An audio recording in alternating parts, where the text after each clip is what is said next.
राधा रानी का मान और कृष्ण की मुस्कान। वृंदावन की पावन भूमि पर एक दिन बहुत ही सुंदर सुबह थी। यमुना का जल शांत था। पक्षी मधुर स्वर में गान कर रहे थे और वृक्षों पर खिले फूल अपनी सुगंध बिखेर रहे थे। पूरा वातावरण मानो श्री कृष्ण के नाम का गुणगान कर रहा था। राधा रानी अपनी सखियों के साथ बरसाना के एक सुंदर उपवन में बैठी थी। वे कृष्ण की बातें कर रही थी। तभी एक सखी ने मुस्कुराते हुए कहा, राधे, संसार में सबसे अधिक प्रेम तुमसे कौन करता है? राधा रानी ने बिना देर किए उत्तर दिया, श्याम सुंदर। सभी सखियां मुस्कुरा उठीं। तभी दूसरी सखी बोली, और कृष्ण से सबसे अधिक प्रेम कौन करता है? राधा रानी ने विनम्रता से कहा, यह तो मैं नहीं जानती, लेकिन मेरा जीवन उन्हीं के चरणों में समर्पित है। उसी समय श्री कृष्ण वहां पहुंचे। उनके हाथ में बांसुरी थी और चेहरे पर वही मनमोहक मुस्कान। कृष्ण ने सखियों की बातें सुन ली थी। उन्होंने हंसते हुए कहा, यदि प्रेम इतना गहरा है तो क्या उसकी परीक्षा नहीं होनी चाहिए? सखियां आश्चर्य में पड़ गईं। राधा रानी भी मुस्कुराकर बोली, प्रेम की परीक्षा? प्रेम तो विश्वास का नाम है, परीक्षा का नहीं। कृष्ण ने कहा, सत्य है राधे, लेकिन कभी-कभी संसार को यह दिखाना पड़ता है कि सच्चा प्रेम कैसा होता है। कुछ दिनों बाद कृष्ण ने एक लीला रची। एक सुबह पूरे वृंदावन में समाचार फैल गया कि श्री कृष्ण अचानक गंभीर रूप से बीमार हो गए हैं। नंद बाबा, यशोदा मैया, ग्वालबाल और सभी गोपियां चिंतित हो उठीं। कृष्ण अपने कक्ष में लेटे हुए थे। उन्होंने किसी से बात करना भी बंद कर दिया था।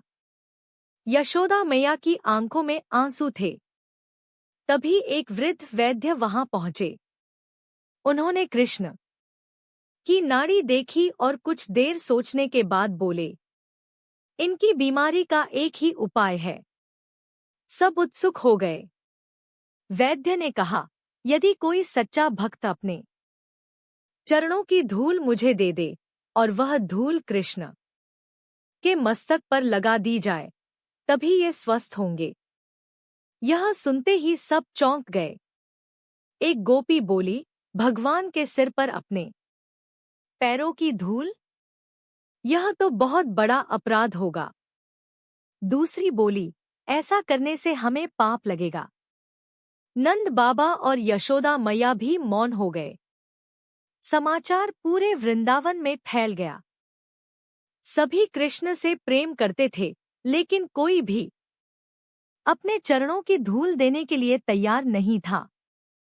कुछ समय बाद यह बात बरसाना पहुंची। एक सखी दौड़ती हुई राधा रानी के पास आई और सारी बात बता दी। राधा रानी ने जैसे ही सुना कि कृष्ण बीमार है, उनकी आंखें भर आईं। उन्होंने तुरंत पूछा, क्या सचमुच यही उपाय है? सखी ने कहा, हाँ, लेकिन कोई भी अपने चरणों की धूल देने को तैयार नहीं है। सबको डर है कि उन्हें पाप लगेगा। राधा रानी कुछ क्षण शांत रहीं। फिर उन्होंने बिना एक पल गवाए अपने चरणों की धूल इकट्ठी की और सखी को देते हुए कहा, इसे तुरंत कृष्ण के पास ले जाओ। सखी आश्चर्यचकित रह गई। उसने कहा, राधे, क्या आपको पाप लगने का भय नहीं है? राधा रानी की आंखों में प्रेम के आंसू थे।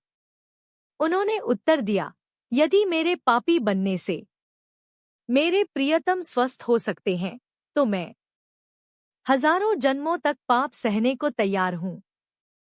मेरे लिए कृष्ण की खुशी ही सबसे बड़ा धर्म है। सखी तुरंत वृंदावन पहुंची और वह धूल वैद्य को दे दी। वैद्य मुस्कुराए। उन्होंने वह धूल कृष्ण के मस्तक पर लगाई। कुछ ही क्षणों में कृष्ण उठ बैठे। उनके चेहरे पर वही दिव्य मुस्कान लौट आई।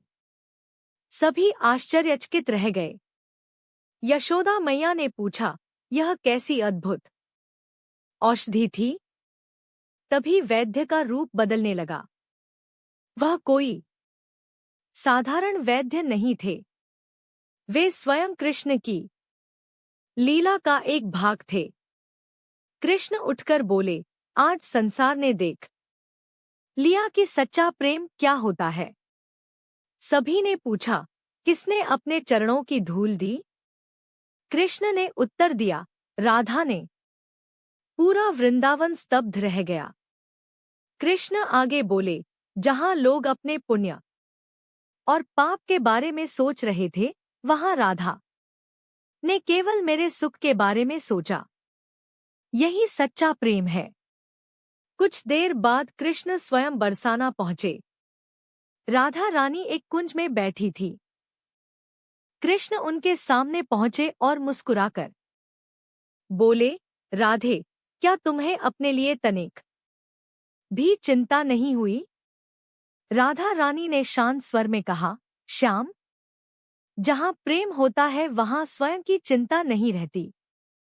कृष्ण ने कहा, यदि सचमुच तुम्हें पाप लग जाता तो?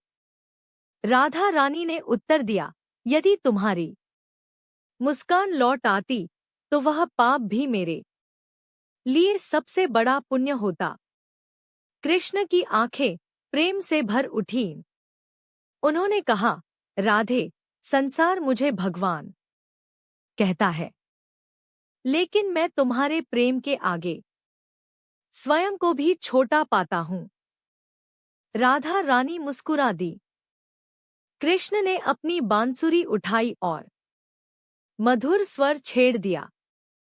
पूरा वृंदावन उस दिव्य संगीत में डूब गया।